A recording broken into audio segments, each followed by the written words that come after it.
Hər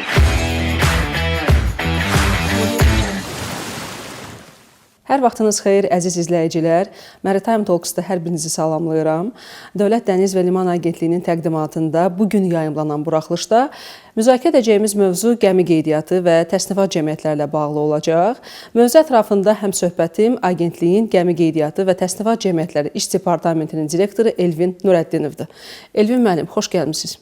Xoş gördük Pərvanə xanım, izləyiciləri salamlayıram. Bugün həmsöhbətimlə gəminin qeydiyyata alınmasından, sənədləşmə prosesindən danışacağıq. Həmçinin bu zaman yaranan suallara aydınlıq gətirməyə çalışacağıq. Elə istərdim ki, ilk sualımı da gəmi qeydiyyatı ilə bağlı verim. Belə ki, gəmi və yaxud alan şəxs onu ölkəmizdə qeydiyyata almaq üçün hansı proseslərdən keçməlidir, hansı addımlar atmalıdır? İstərdim ki, bu barədə danışasınız. Bizim fəaliyyətimizdə ən çox qarşılaşdığımız suallardan biri də məhz budur. Ən çox vətəndaşlar bu sualla bizə yaxınlaşırlar ki, mən gəmi almışam və yaxud da ki, yaxta almışam, bunu necə qeydiyyata ala bilərəm? Ən əsası mən bunu bildirmək istəyirəm ki, ölkəmizdə kiçik həcmli gəmilərdən istisna olmaqla digər gəmilər Dövlət Dəniz və Liman Agentliyi tərəfindən Dövlət Gəmi Reyestrində və yaxud Bareboat Charter Reyestrində qeydiyyata alınır. Bizə ən çox da sual verilən suallardan biri də odur ki, bəs kiçik həcmli gəmi nədir? Kiçik həcmli gəmi anlayışını qısaca olaraq mən demək istəyirəm ki, bu mühərrikinin gücü 250 kW-dan, ümumi tutumu 300 gross tonnajdan aşağı olan bütün növ balıqçı, idman və gəzinti gəmiləridir. Qeydiyyat prosesi nə qədər vaxt çəkir? Qeydiyyat prosesini adətən biz vətəndaşların müraciətləri haqqında qanuna uyğun olaraq 15 iş günü ərzində tamamlamağa çalışırıq. Lakin bəzən gəminin yoxlamaya təqdim olunmaması və yaxud da ki, vətəndaşların təqdim etdiyi sənədlərdə boşluqların olması, həmin boşluqların aradan qaldırılması istiqamətdə göstərilən fəaliyyətlər nəticəsində bu müddət 30 iş gününə kimi uzana bilir. Xarici ölkələrdə inşa olunan və satın alınan gəmiləri Azərbaycan bayrağına qeydiyyata almaq mümkündürmü? Bizim donanmamızda gəmilərin bir hissəsi məhz xarici bayraqlardan gəlmiş gəmilərdir. Düzdür, hal-hazırda ölkəmizdə bütün yerli tələbata cavab verə bilən belə deyək, möhtəşəm Bakı gəmi qayırma zavodu da var və o yerli gəmi tələbatının əksər hissəsini ödəyə bilir. Ancaq vətəndaşlar, fiziki və hüquqi şəxslər xarici dövlətin gəmi reyestrində qeydiyyata olmuş gəmilərin alqı-satqı yolu ilə alıb ölkəmizdə qeydiyyatını həyata keçirə bilərlər. Bunun üçün biz ən vacib bildiyimiz sənədlərdən biri də gəminin xarici ölkənin gəmi reyestrindən silinməsini təsdiq edən sənədin təqdim olunmasıdır. Belə ki, qanunvericiliyə görə məhz o sənəd olmadan bizdə bu qeydiyyat prosesi rəsmiləşdirilə bilməz. Yəni gəmi iki ölkənin dövlət bayrağı altında üzə bilməz, iki ölkənin dövlət gəmi reyestrində qeydiyyata alına bilməz. Və bu zaman, yəni qeydiyyat zamanı fiziki və hüquqi şəxslər hansı proseslərdən keçməlidirlər? Fiziki və hüquqi şəxslər əsasən siz bilirsiniz ki, Nazirlər Kabinetinin 2010-cu il 4 iyun tarixli 105 nömrəli qərarı var. Gəmilərin Azərbaycan Respublikasına dövlət qeydiyyatına alınması qaydaları. Məhz bu qaydanın 2.8-ci bəndində tələb olunan sənədlər ardıcıllıqla qeyd olunmuşdur. Belə ki, qısaca mən demək istəyərdim ki, burada əsas mülkiyyətçi tərəfindən doldurulan ərizə anket, mülkiyyətçinin şəxsiyyətini təsdiq edən sənəd, mülkiyyətçi əgər hüquqi şəxsdirsə, bunun hüquqi şəxs olmasını təsdiq edən müvafiq sənədlər, o cümlədən gəminin BDT nömrəsinin alınmasını təsdiq edən sənəd, gəminin çağırış siqnalının alınmasını təsdiq edən sənəd, o cümlədən gəminin təsnifat şəhadətnaməsi, gəminin ölçü şəhadətnaməsi, bunlarla yanaşı dövlət rüsumunun ödənilməsini təsdiq edən qəbz. Bunlardan başqa bu sənədlər təqdim olunduqdan sonra agentliyin əməkdaşları tərəfindən müvafiq yoxlama təyin olunur və bu yoxlama nəticəsində gəminin beynəlxalq konvensiyanın tələblərinə uyğunluğu, yararlı olması bir daha yoxlanılaraq qeydiyyat prosesini başlamış hesab olunur. Elvin müəllim, bəs vətəndaşların müraciəti zamanı, qeydiyyat zamanı da, yəni hansı nöqsanlara rast gəlinir? Bu da belə deyək, fəaliyyətimizdə ən çox qarşılaşdığımız nöqsanlardan biri məhz sənədlərin komplektləşdirilməsi ilə bağlıdır. Belə ki, ən çox təqdim olunan gəmilərin qeydiyyata alınması üçün təqdim olunan müraciətlərdə bəzən müvafiq sənədlər qoşma kimi əlavə olunmur, bəzən əlavə olunan sənədlərdə boşluqlar yaranır, bəzən əlavə olunan sənədlərin əsilliyini, orijinallığını yoxlamaq tələb olunur və bu kimi, belə deyək, ümumi şəkildə desək, məhz sənədlərin komplektləşdirilməsi bizim ən çox qarşılaşdığımız məsələlərdən biridir. Sizin rəhbərlik etdiyiniz departamentin digər fəaliyyət istiqamətlərindən biri də təsnifat cəmiyyətlərlə bağlıdır. Mən istərdim ki, növbəti sualları məhz təsnifat cəmiyyətlərlə bağlı verim. Ümumiyyətlə, təsnifat cəmiyyəti nədir və gəminin istismar təhlükəsizliyində nə kimi rol oynayır? Təsnifat cəmiyyəti də bizim fəaliyyətimizin belə deyək, özəyidir.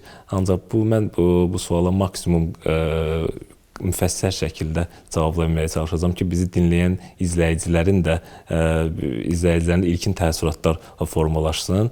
Təsnifat cəmiyyəti gəminin inşasına, tikintisinə, konstruktiv dəyişikliklərinə cavabdeh olan və bu barədə standartlar hazırlayan, həmçinin də müstəqil yoxlamalar icra edən özəl təşkilatlardır. Onu da bildirim ki, hal-hazırda ölkəmizdə 12 təsnifat cəmiyyəti fəaliyyət göstərir. Bu 12 təsnifat cəmiyyətindən 8-i beynəlxalq təsnifat cəmiyyətinin üzvləridir. Ümumiyyətlə, gəminin texniki vəziyyətinə dövlət yoxsa təsnifat cəmiyyəti nəzarət edir? Gəminin texniki vəziyyətinə qarşılıqlı şəkildə həm dövlət, həm də təsnifat cəmiyyəti nəzarət edir.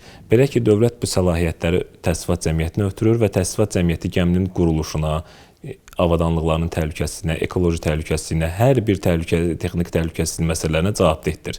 Dövlət özü də təsnifat cəmiyyətlərini nəzarət edir. Ümumiyyətlə, dövlət hansı hallarda təsnifat cəmiyyətinin verdiyi sertifikatları qəbul etmir? Adətən fəaliyyətinə razılıq verilməmiş təsnifat cəmiyyətlərinin səlahiyyətləri dövlət tərəfindən qəbul olunmur. Ondan başqa, dövlət əgər hesab eləyərsə ki, təsnifat cəmiyyətlərinin sənəd verilməsində keçirilən yoxlamalarda müəyyən uyğunsuzluqlar var və yaxud da ki, sənədlərin hər hansı bir saxtalaşdırılmasına yol verilib. O cümlədən də ki, gəmi xarici dövlətin ərazisində liman nəzarət müfəttişləri tərəfindən məhz təsnifat cəmiyyətinin verdiyi sənədlərə görə saxlanılmışdırsa da və yaxud da ki, təsnifat cəmiyyətlərinin sənədlərində olan boşluq səbəbindən saxlanılmışdırsa, dövlətin əlində imkan var ki, ixtiyar var ki, həmin bu təsnifat cəmiyyətinin verdiyi sənədləri ləğv eləsin və yaxud da ki, qəbul eləməsin. Gəminin təsnifat cəmiyyəti ilə dövlət nəzarəti arasında məsuliyyət bölgüsü necə müəyyən olunur? Bildiyiniz kimi, Dövlət Dəniz və Liman Agentliyi Beynəlxalq Dəniz Təşkilatının audit yoxlamasına hazırlaşır və təsnifat cəmiyyətlərinin məsuliyyətləndirilməsi də belə deyə, auditin məzmununa daxil olan məsələlərdəndir və bizim ölkəmizdə Azərbaycan Respublikasında təsnifat cəmiyyətləri müqavilələr vasitəsilə səlahiyyətlərin ötürülməsi yolu ilə belə tənzimlənmişdir. Ümumiyyətlə, gəminin layihələndirmə mərhələsində bayraq dövləti ilə gəmi sahibləri, təsnifat cəmiyyətləri və gəminin inşasını həyata keçirən zavodlar arasında koordinasiya vacibdirmi? Bu da çox vacib məqamlardan biri hesab olunur. Belə ki, gəminin tikildiyi yerin hava şəraitinə uyğun olaraq, orada coğrafi amillərə, həmin gəminin gövdəsinə təsirindən asılı olaraq ən çox diqqət ediləsi məqamlardan biridir.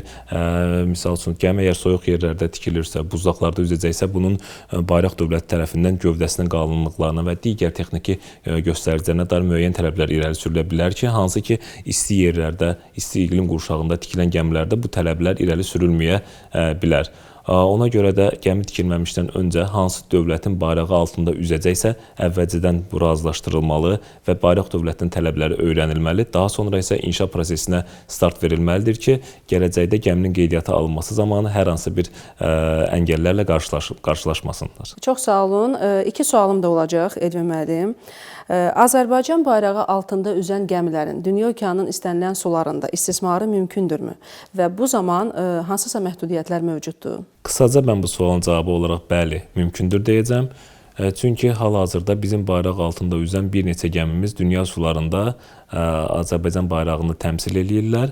Ancaq burada əsas təsnifat cəmiyyətinin gəmilər üçün müəyyənləşdirdiyi məhdudiyyətlər də önəmlidir. Belə ki, bəzi gəmilərin texniki göstəricilərinə, xüsusiyyətlərinə görə onların uzaq məsafələrə, o cümlədən dünya okeanına və digər nəhəng su hövzələrinə üzməsinə icazə verilmiş. Ümumiyyətlə, Azərbaycanda qeydiyyatda olan ən böyük və spesifik xüsusiyyətlərinə görə fərqlənən gəmilər haqqında istərdim danışasınız və həmin gəmilər hansılardır? Bizim donanmamızda hal-hazırda deadweight 100 min tondan yuxarı olan 4 ədəd gəmi mövcuddur ki, bunlar da Aframax tipli, adları da strateji əhəmiyyətə və bizim üçün milli mənəvi dəyərlərə malik olan Xankəndi, Zəngəzur, Şuşa və Qarabağ tankerləridir.